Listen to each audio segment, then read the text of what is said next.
If you're a longtime listener of this program, you know earlier this year, the Board of Pardon and Paroles in Georgia let out the world's most prolific collector of child pornography. That's not my description for this man. That's the description of the judge who sentenced the man to 1,000 years in prison so that he would never get out. Now, you're thinking when I say he had child pornography, you're thinking this man had pictures of naked kids. Well, he did. But he also had pictures and videos of toddlers being raped. He had pictures and videos of children being sexually assaulted, abused, raped, and he had pictures of kids and video of kids being tortured. Not only did he have pictures and videos of children being tortured and raped, he had set up video cameras in his office to film young women using the bathroom at his office. So the judge in the case sentenced him to 1,000 years in prison so that this man would never, ever, ever get out of prison again. Never, ever, ever be a harm to anyone again. 7 years after he was sentenced, the Georgia Court of Appeals ruled that his sentence, given the circumstances, was fair. In fact, the Georgia courts ruled that it was not excessive to put this man in prison for 1,000 years, given what he had done. Y'all, we're talking pictures. I can't even, makes me want to gag. We're talking pictures of little children being, your mind can't even contemplate what was on these videos.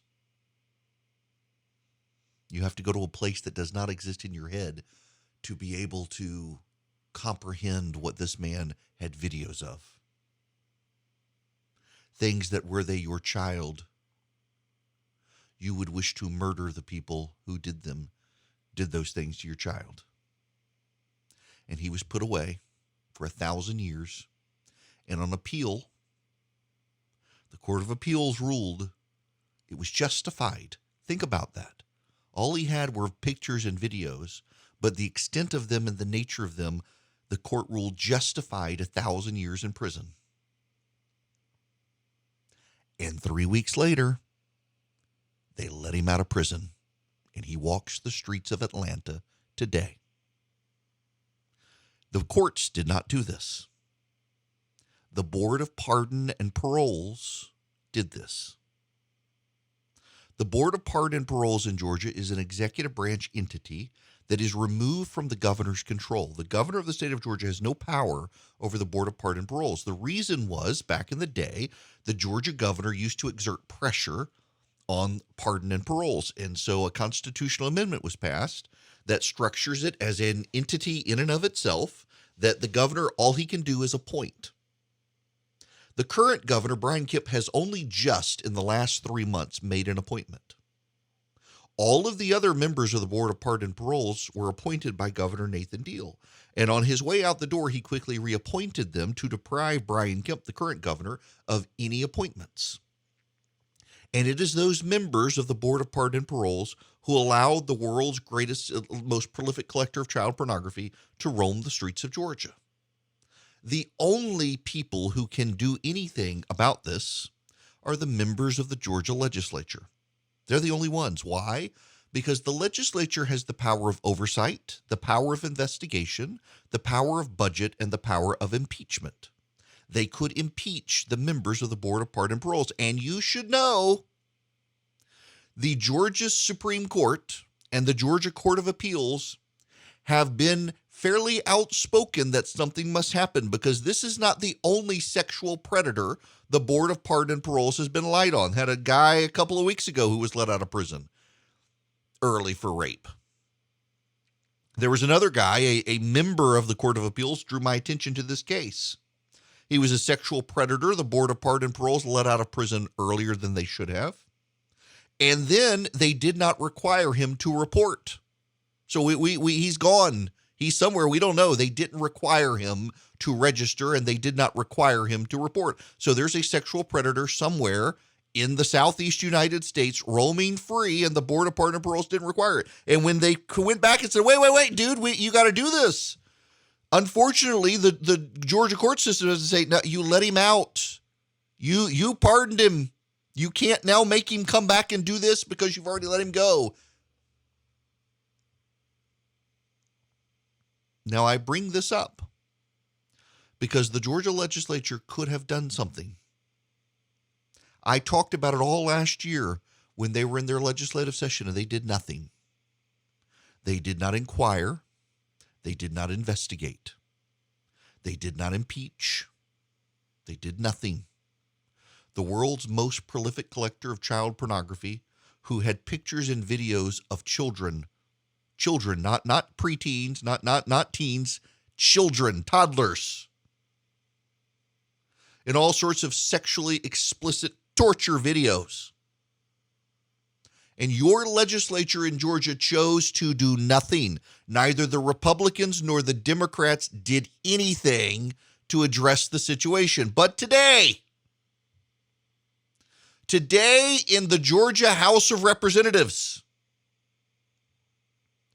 they intend to punish one member of the Georgia House of Representatives. They intend to end his political career. Do you know what his crime was? He's a combat veteran. Served in Iraq and Afghanistan. Flew helicopter missions. But he committed a crime. And they're going to punish him. They're going to destroy his political career. And they're not just going to destroy his political career. They're going to punish his voters for sending him to the legislature. He represents a very Republican part of the state. Decisively went for Donald Trump. And the state House of Representatives is going to carve up his district and draw the line so that every inch of his district is governed by Democrats in the state legislature. Why? Because his voters chose to return him to the legislature after the powers that be in the legislature said, don't reelect him.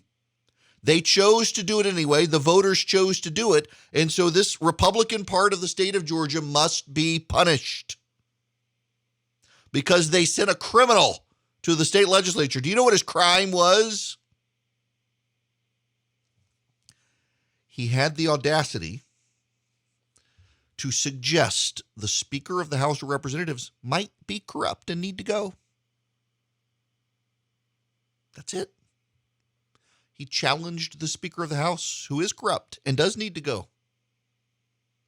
The Speaker of the House of Representatives in Georgia was taking money from criminal defense clients and then permanently delaying their trials so they would never have to go to trial. One young lady was raped by a preacher. Raped by a preacher.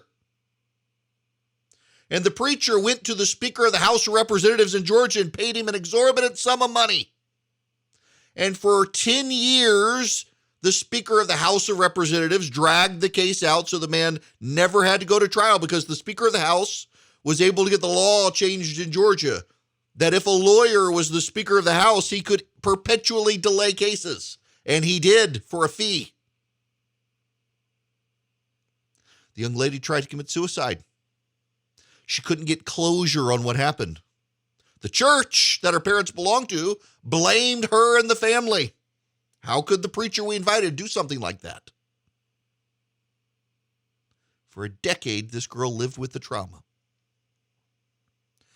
And a decade later, do you know what they did? The Speaker of the House was able to get the man out of the state. He'll never go to jail. He's just exiled from Georgia, sent back to Ohio. That's all. That's the closure this rape victim got from the Speaker of the House. So Philip Singleton, a conservative combat veteran, member of the state house, who the Speaker tried twice in elections to beat, raised the issue and dared to challenge the Speaker of the House of Representatives. And the state House of Representatives now will draw districts to make sure that Philip Singleton's land that he covers and represents, those voters, will be controlled by Democrats. In fact, to make it happen, the Republicans in the Georgia House of Representatives are going to give the Democrats 5 of their seats. They did not have to give them 5 of their seats, but to arrange the lines to ensure that Philip Singleton cannot go back to Atlanta, they had to give up 5 seats and say, well, it's demographic changes in the state. Could have given 4 and saved Singleton, but they chose not to. The Republicans in the Georgia House of Representatives took no action on their Speaker of the House when he protected a preacher who raped a girl. And the Georgia Republicans in the State House of Representatives have taken no action to protect your children from the world's most prolific collector of child pornography who roams the streets of Atlanta at this very moment. But a combat veteran, conservative, Trump-supporting state Republican legislator who dared to suggest the Speaker of the House of Representatives might be corrupt, they will not only punish him, they will draw the lines to ensure that his voters are punished as well. If you live in Fayette and Coweta County, you need to understand that your Republican state legislators will be drawing redistricting lines to make sure that you have no Republicans to represent you because you voted for someone who had the audacity to point out the Speaker of your House of Representatives was corrupt. You will be drawn into districts that tie you into the city of Atlanta.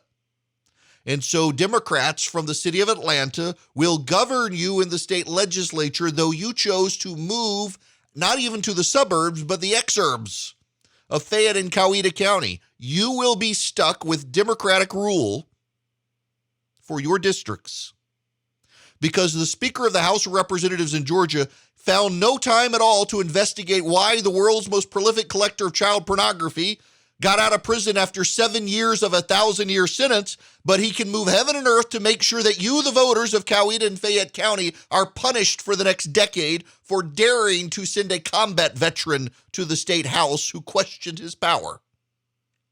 The only way for you to stop this is literally for every single one of you in Fayette County and Coweta County to get in your car right now and drive to the state legislature and be mad as hell at them. That's it.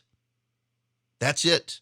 Unless you show up at the state legislature today and raise holy hell at your legislators, it's going to happen. The Democrats will be in charge. And the world's most prolific collector of child pornography will roam the streets with the Speaker of the House of Representatives doing nothing to stop him until, God forbid, that man suggests the Speaker of the House is corrupt.